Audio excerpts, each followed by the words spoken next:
I'm here.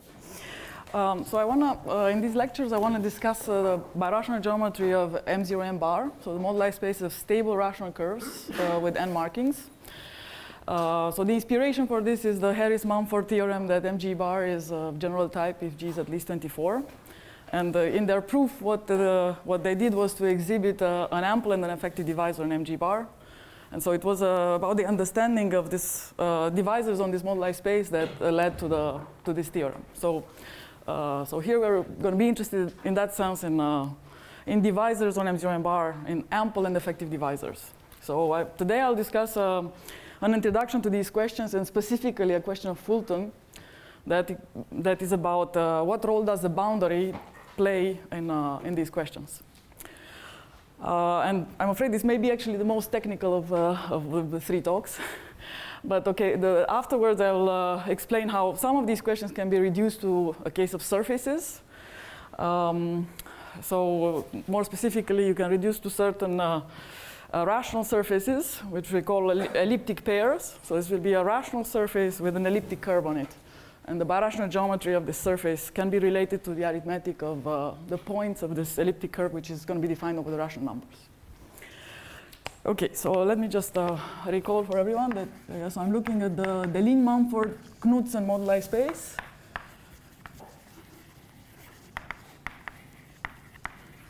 Of stable rational curves with n marked points.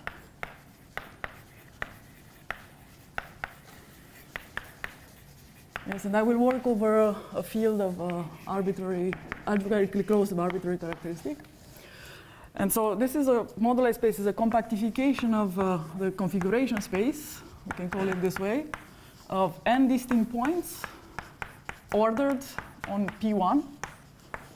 So I insist that they are distinct and they are ordered, taken up to automorphisms of P1. And so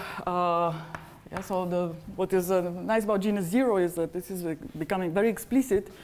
I can fix three of the points to be 0, 1, and infinity. And then there is no more action of PGL2 to take into account. So this is then just a choice of n minus 3 more distinct points.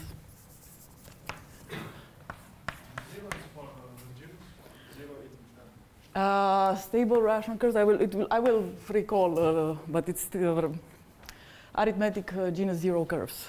And here I'm looking at irreducible curves, and this is just P1 with n markings, n distinct points. And here I'm saying on P1 I can fix any three distinct points up to the action of PGL2.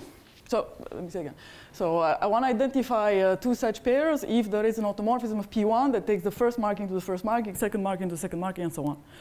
So now you can fix up to the action of PGL2 any three distinct points on P1, and then you're just left with the choice of the other points. And here I just chose 0, 1, and infinity as my special points on P1. So I'm just choosing n minus 3 more points, and I want to make sure they are distinct. So this is now a quasi-projective varieties. So now we're compactifying this space as by throwing in reducible rational curves. This is stable rational if C is at worst nodal connected with arithmetic genus 0. So this is just a tree of projective lines. And then I want the points to be smooth. And such that the automorphism group is finite, so that we have a chance to have a moduli space. And now this is just, in the genus 0 case, this just comes down to the automorphism group being actually the identity. And you can do this explicitly now on each P1. You need at least 3 points again in order to have a chance of a finite automorphism group. And so now we're looking at as I said, 3 of P1s with markings. And everything is labeled. So yeah, this is like a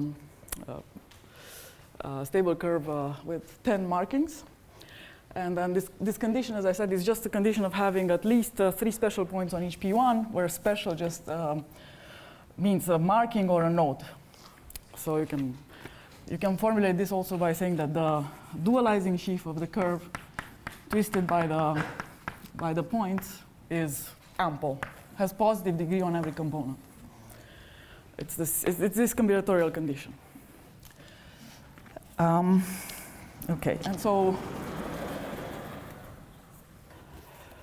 again, about what you can argue that the genus 0 case is the simplest among all the Deligne-Mumford-Knudsen moduli spaces of stable genus G curves with n markings. And why do I say that? Is because this is actually a smooth projective variety, and it's actually it's a smooth projective scheme over spec Z that that will represent this functor of families of stable rational curves. So it comes actually with the universal family, such that any other family of stable rational curves will be a pullback from this one. So the universal family is given by the same space in dimension 1 higher, and the map corresponding to this family is just the one that forgets a marking. Yeah, so you forget one point and contract the P1 on which this point lies if that becomes unstable. Yeah, so for example here, yeah, so if I forget the 6 marking, I need to contract that component. Okay. So then the question is so I'm interested in the birational geometry of this space.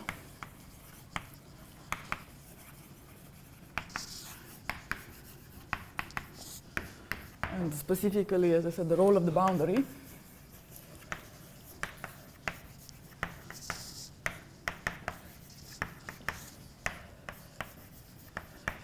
And let me just get this out of the way.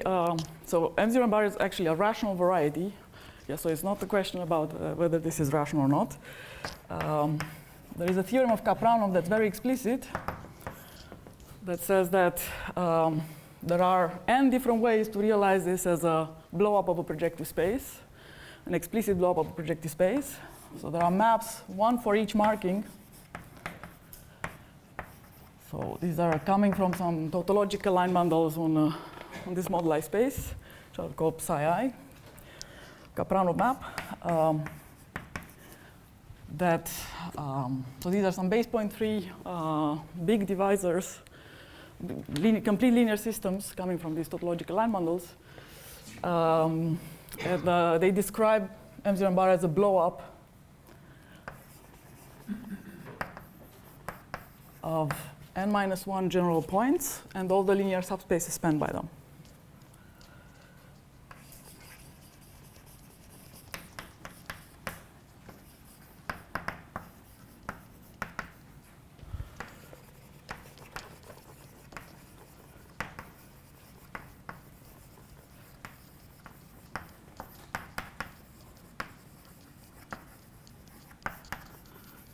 So you can even fix the points up to the automorphisms of Pn-3.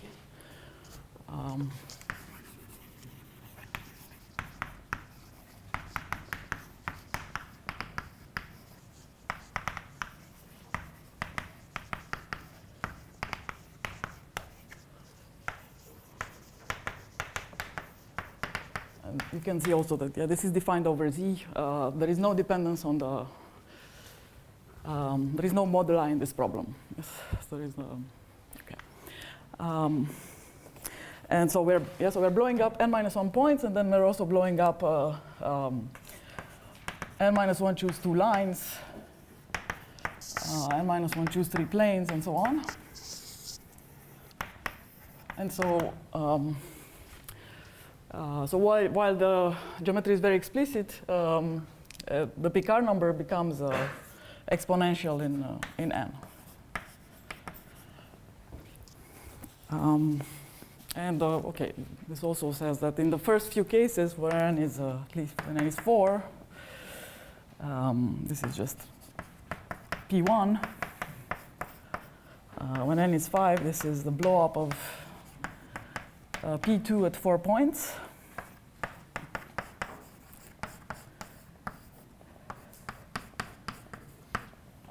So it's a Del Pezzo surface, and then so M06 bar would be a blow up of P3 at 5 points and 10 lines.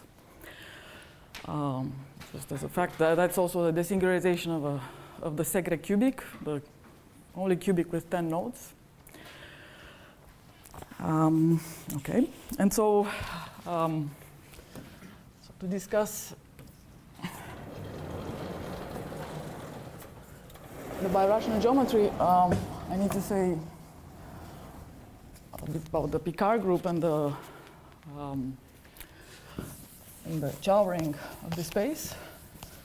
So again, in contrast with the higher genus case, this is all explicit, and it's all generated by the boundary. So the Chow-ring, or the cohomology ring, if you work over the complex numbers, is generated by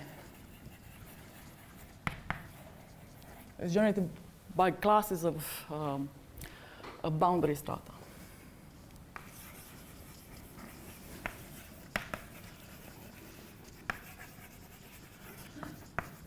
You can see this from the Caprano description, for example. So again, I'll be explicit. So you can impose the condition that the curve have a certain number of a minimum number of nodes to get a stratum of whatever codimension. So I'm just looking at irreducible components of the locus of curves with at least I nodes. So I plus 1 components. Excuse me, when you say Chow-ring, you mean with Z coefficients? With Z coefficients. And it's isomorphic to the cohomology with Z coefficients if you work over complex numbers.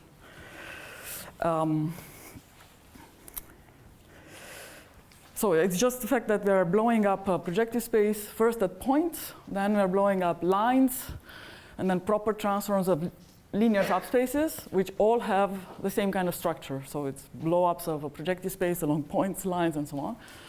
So, so the cycles you add all the time are just coming from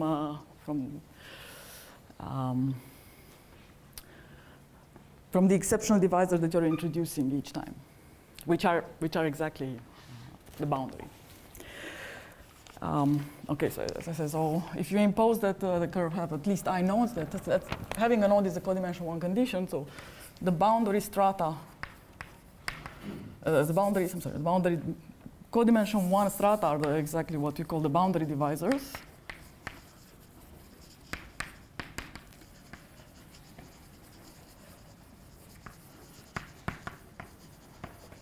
So the irreducible components of the complement of locus of irreducible curves.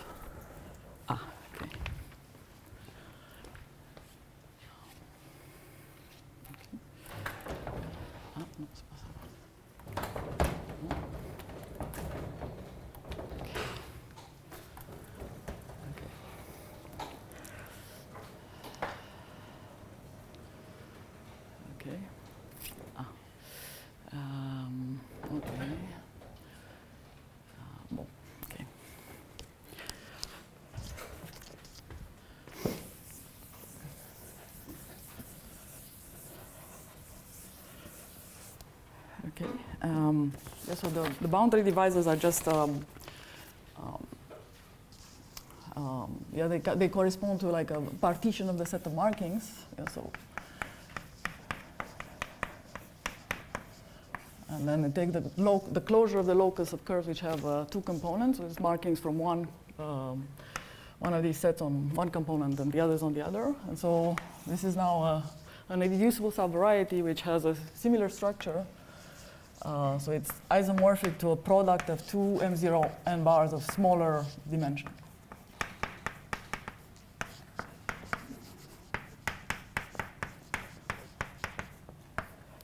Okay, and so then the question, which is attributed to Fulton, is it true that the class of any subvariety in M0 n bar, is it an effective sum of classes of boundary strata?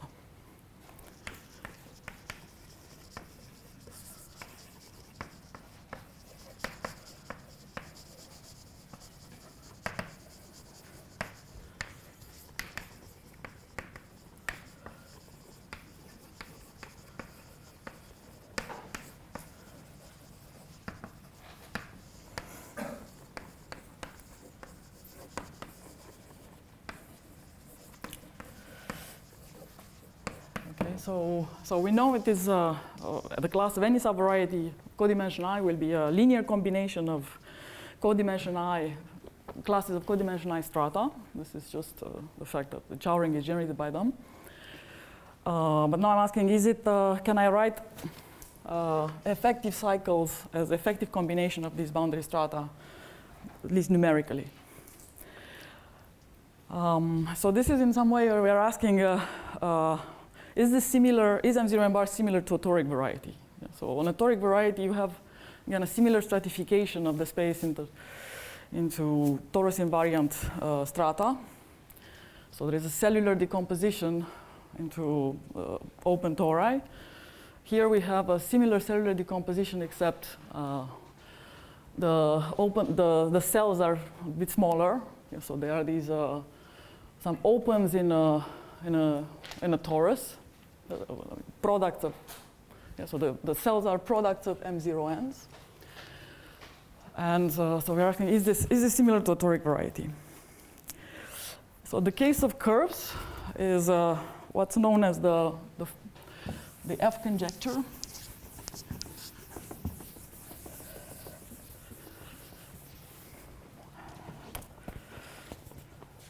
And so the case of curves. So this is the F conjecture. So this is after Fulton, but also Faber, who studied this question. So this was Gibney, Keeler, Morrison, who called it this way. So it says that, so I'll rewrite it. So it says that any curve in M0 n bar is numerically in the Chow ring, if you want, or it's the same as numerical equivalence to a sum of one-dimensional strata, classes of one-dimensional strata. So the one-dimensional strata are, again, they are essentially, you look at the stable curves in which you have at least n-4 nodes. So you need n minus 3 components. And it cannot break further, much more than that. So it's essentially just having 1 degree of freedom on one of these P1s. So these are also called F curves. And so Keeler and McKernan proved this for n at most 7. And then it is open for n greater than 8.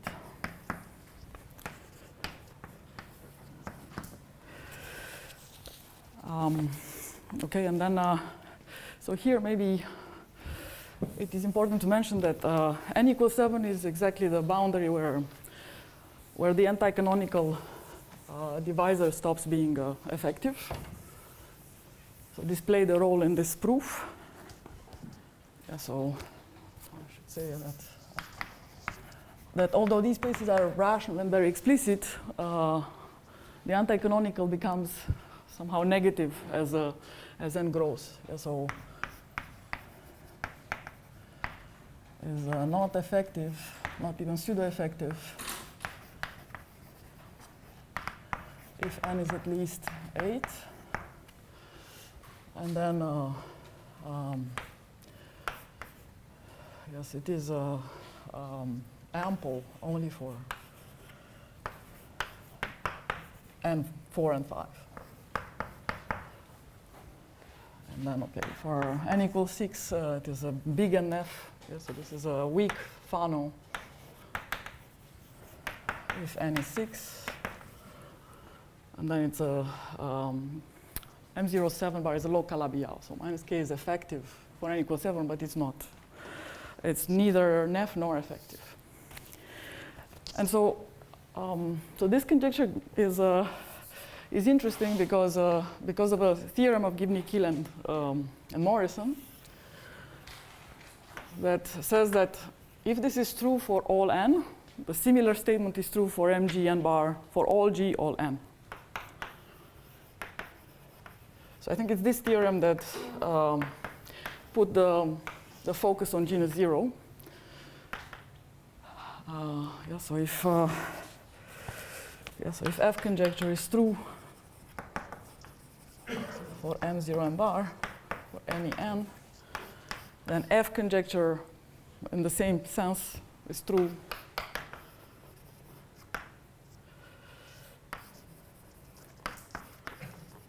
for mgn for any g and n. So by that I mean a curve is numerically equivalent to an effective combination of one-dimensional strata.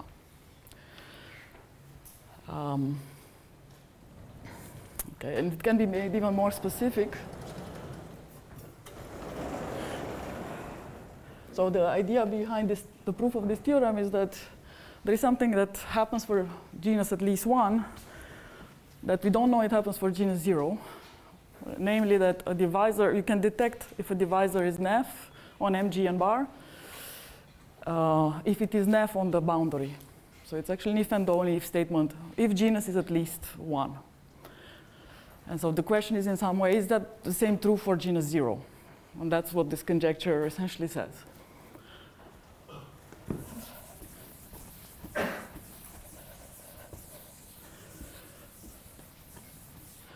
So just as a remark, so more specifically, what they prove is that if you know the F conjecture for a quotient of M0 G plus N bar, so here I just want to think of this as I take N plus G points out of which G are not ordered.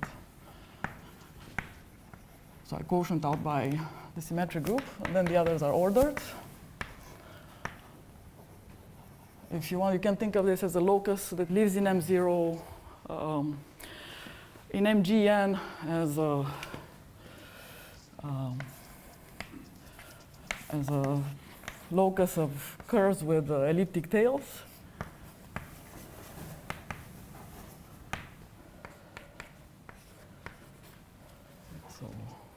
Yeah, so I'm saying there is a map here to MGN bar. Okay, so if you know this conjecture for this quotient, then you know it for MGN bar. It's actually equivalent.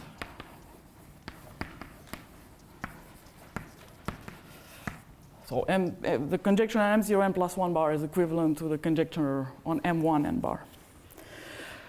And the conjecture for mg bar would be equivalent to knowing that a symmetric divisor on M0 n bar is NF if and only if it intersects all these F curves positively. Yes. Sorry? Elliptic tails. I add elliptic tails. Sorry. So I need, okay, this is a P1. There is this P1, and then, okay, generically, this is what happens here. So sorry, this one. This is a P1 with G, or if you want a stable rational curve with G unordered points and N ordered points. And then at the G unordered points, I attach elliptic tails. So that will give me a genus G curve with N markings. So this is a sub a locus in MG bar that is an image of M0G plus n bar.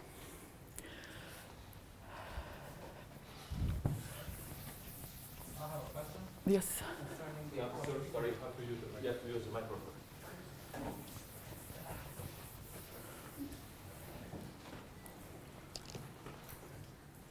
So concerning the positivity of a minus k, do we know anything for the case n equals 7? We do know, I mean, we can write down the anti-canonical class and for all n.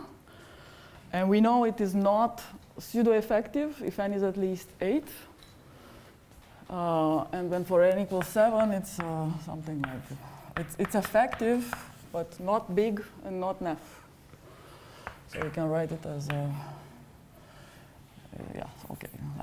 It can be done explicitly in terms of boundary, yes. It's effective, not big, not nef. Okay. Okay. Okay, so there is some evidence here for the F conjecture for MG bar. So the best results so far are Fedorchuk. So he proves that the F conjecture holds for MG bar if G is at most 35.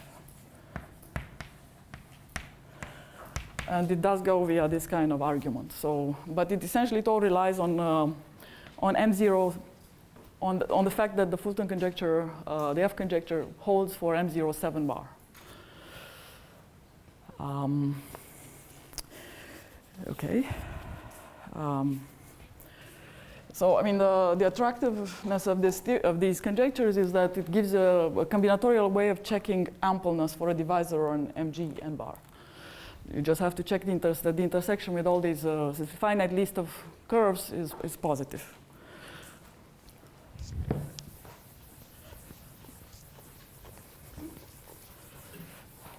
Okay, so let me just reformulate now this conjecture using Kleiman's theorem. Yeah, so we're essentially saying that the Mori cone of MG n bar is rational polyhedral generated by these classes of curves.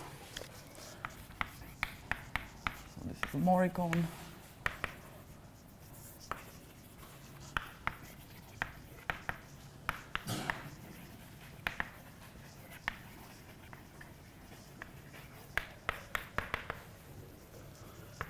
Okay, so just to recall, yeah, so I'll set this as my notation. Yeah, if you have any projective variety, and I will assume it, you can assume it's smooth, but you can also take any Q factorial variety. Then you can look at the Néron-Severi group of line bundles. So modulo numerical equivalence.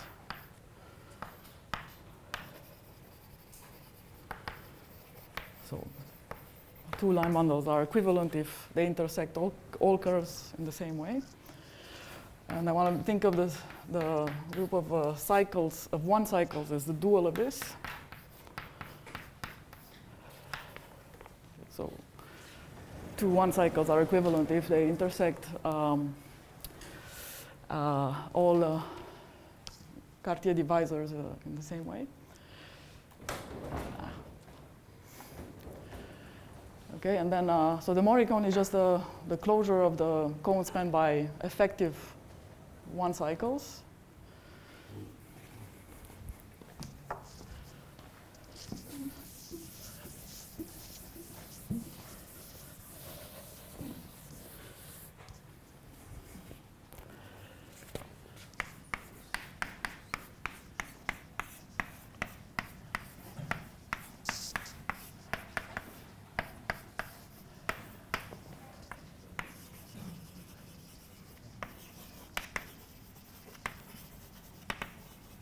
Classes of curves.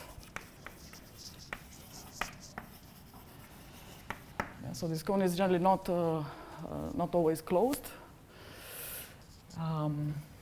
But if we know that every curve class is an effective combination of some finite list of classes, then this will be a closed cone generated by these classes. And then let me also, since I'm here, let's consider also the cone of effective divisors, which is defined in a similar way as, again, the closure of the cone spanned by effective divisors.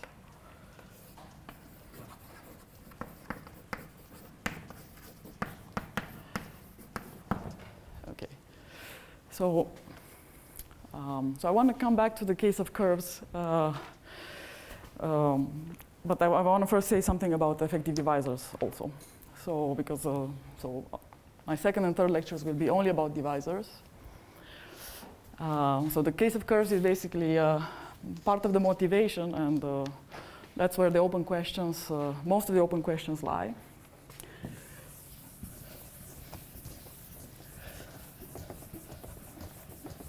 So Fulton's question, as I stated in the beginning, for the case of divisors, says that it's asking, is every effective divisor, a codimensional subvariety,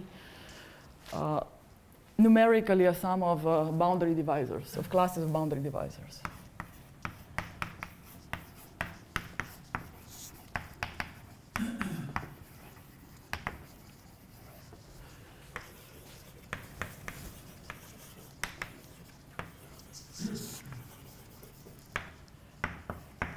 And so this is true for n equal to 5. Yeah, so in this case, so M05 bar is a blow up of P2 at 4 points.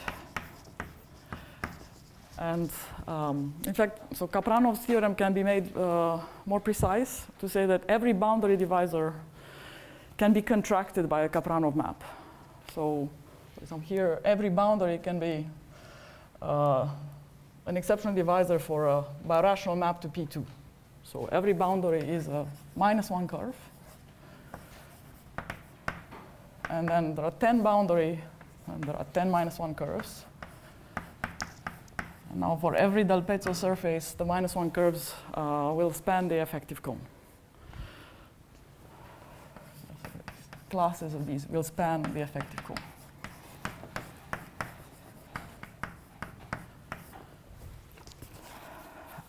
But so it was known for a while that it actually already fails for n equals 6.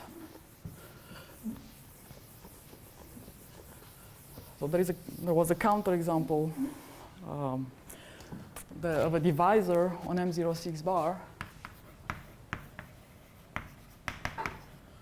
This is a counterexample given by Kiel and Vermeer. So there is a divisor that is not, whose class is not a sum of boundary divisors. So if you want, this can be described in different ways. But if you think of the Caprano description of M06 bar as a blow up of P3 along 5 points, and then all the lines spanned by them. So the boundary divisors here are exceptional divisors and planes spanned by 3 of the points. Yeah, so there is 5 plus 10 exceptional divisors. And then there is 5 choose 3 planes, proper transforms of planes. So there is 25 boundary. And so now the divisor that is not going to be a sum of such classes can be described. You can choose a partition of the set of markings. It will only depend on that. For example, 1, 2, 3, 4, 5, 6. And now you consider a quadric in P3 that contains these lines and the 5th point. I claim there is a unique quadric that contains these 4 lines and the 5th point.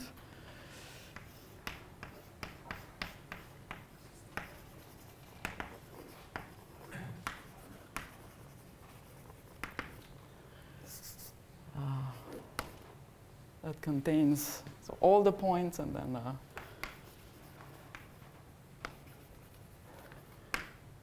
and all points. Okay. Okay. Okay. And so now we can prove, for example, that that when you take, for example, hyperplane sections through the 5th point, so this will be a conic in P3. These curves will cover this quadric, but the intersection number, when you compute it on the blow-up, is negative. So this cannot be an effective sum of boundary divisors, because these are curves that cover it and intersect it negatively. And yeah, you can describe this also in a different way, in many different ways. And so you can prove that for genus for n equals 6, actually, these divisors, of which there are 15, if you choose all the possible partitions, together with the boundary, will actually generate the effective cone. There is a way to correct the conjecture. Okay. Okay. Oops.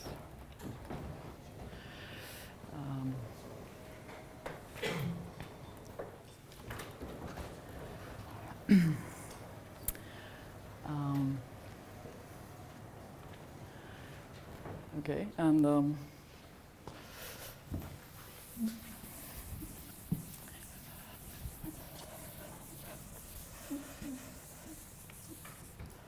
okay, but then there is a way to generalize this kind of construction, and there is many ways to construct new extremal divisors on M0n. So if n is bigger than 6, there are many new extremal divisors. So extremal, I mean, they span an extreme array of this cone of the effective divisors.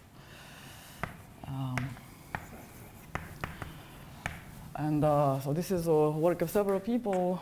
So with Jenia and Tevelev, we generalize this construction, and then other people show that there are even yet more extreme arrays.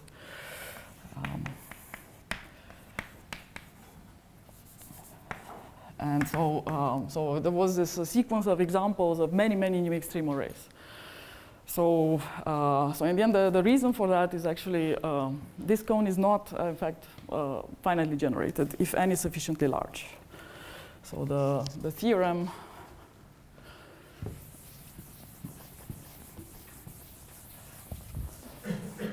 is that this is joint with Antonio Laface, Jenia, Tevelev, and Luca, Ugaglia.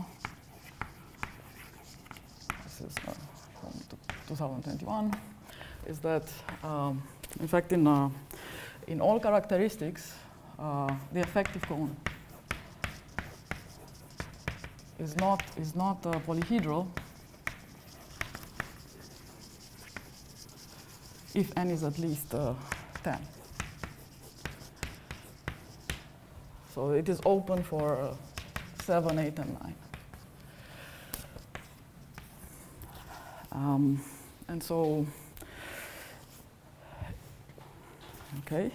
And in particular, this also says that the Mori theory of M0 bar is not as the Mori theory of a toric variety. So this implies also that this is not, for example, a Mori dream space.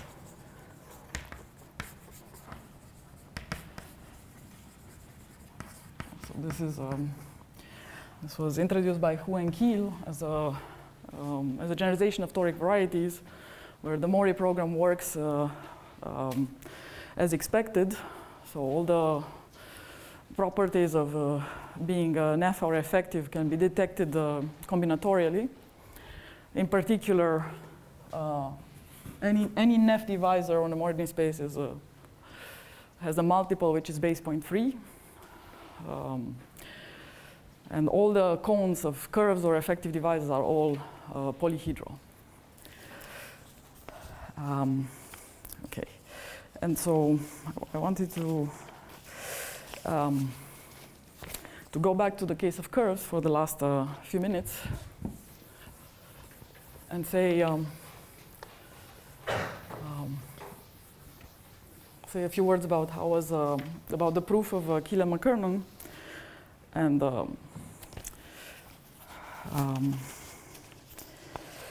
what we know about the case of curves, which is not much.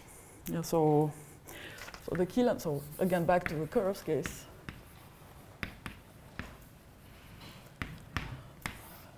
Yeah, so the point there is that we would like to have an inductive structure reducing everything to the boundary. As I said, for higher genus, this seems it is true that it's enough to check Neffness on the boundary. So we want the same thing true for genus 0. But let's say if you have let's say I have a curve that's contained in some boundary divisor, which is yes, it's a product of two M0 ends of smaller dimension. These are rational varieties, and so the Picard group is just the product. And so the class of any curve in the boundary can be written as we can check if it's how it intersects divisor just by restricting to each of these two components. Yeah, so I can consider the projections of this curve to the two components. And so if I would know that all the curves that the Mori cone is generated by curves in the boundary, then I'm done inductively. So the question is, what are the possible interesting curves that do not lie in the boundary? And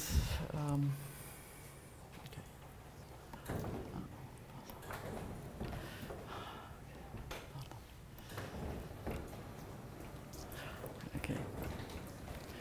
Maybe okay, sorry. Oh.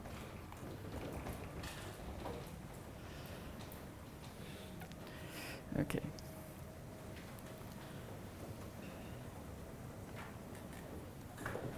Huh? Sorry. Okay.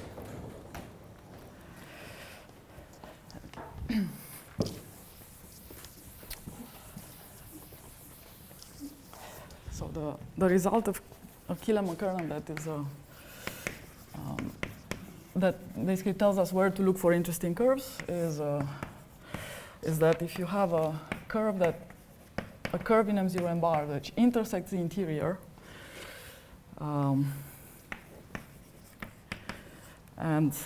in addition, its class spans an extreme array of the Mori cone.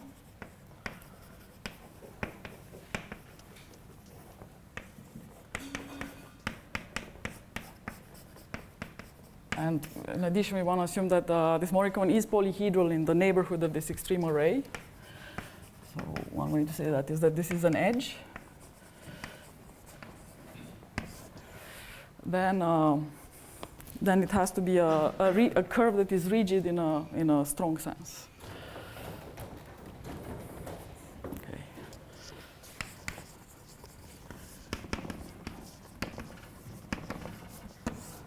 Yeah, so rigidity here is meant in a strong sense, in the sense that there is no family of curves that maps, so a surface that maps to a surface in M0 M bar, such that a general fiber maps to our curve set theoretically.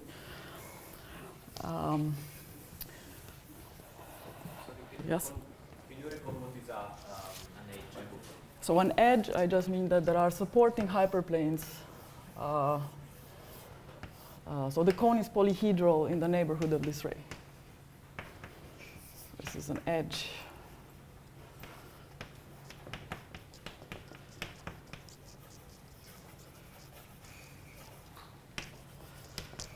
So I want to have n minus 1, sorry, the Picard number minus 1 NF divisors that are intersect C in 0, and they cut the Mori cone there.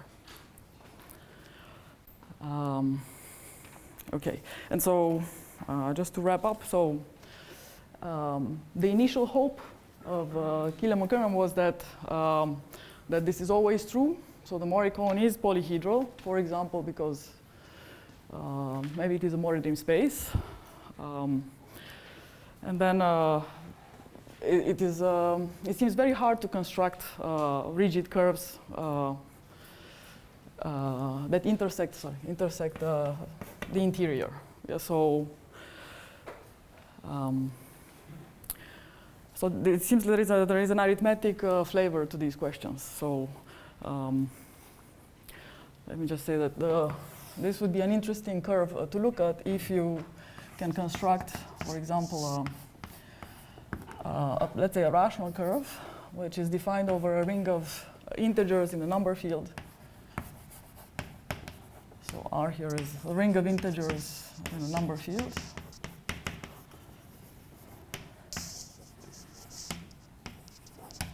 And such that the generic fiber is a rigid curve. And also I want to intersect the boundary.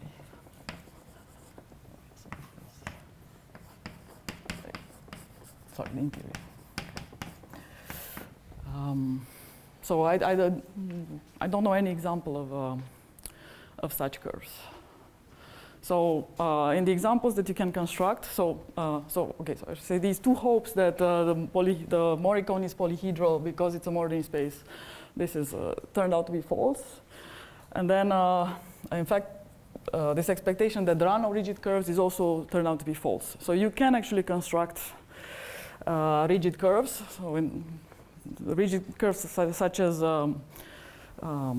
components of the exceptional locus of a map, but they are not counterexamples to the conjecture. And the reason why they are not counterexample is of this flavor. So the curve can be defined over a number field, and in some positive characteristic, the curve actually breaks up into several components, and you can prove then that since the numerical classes are the same, you can actually prove that the class is a sum of F curves. So that's why this would give interesting curves from this point of view. So I'm sorry I went over time.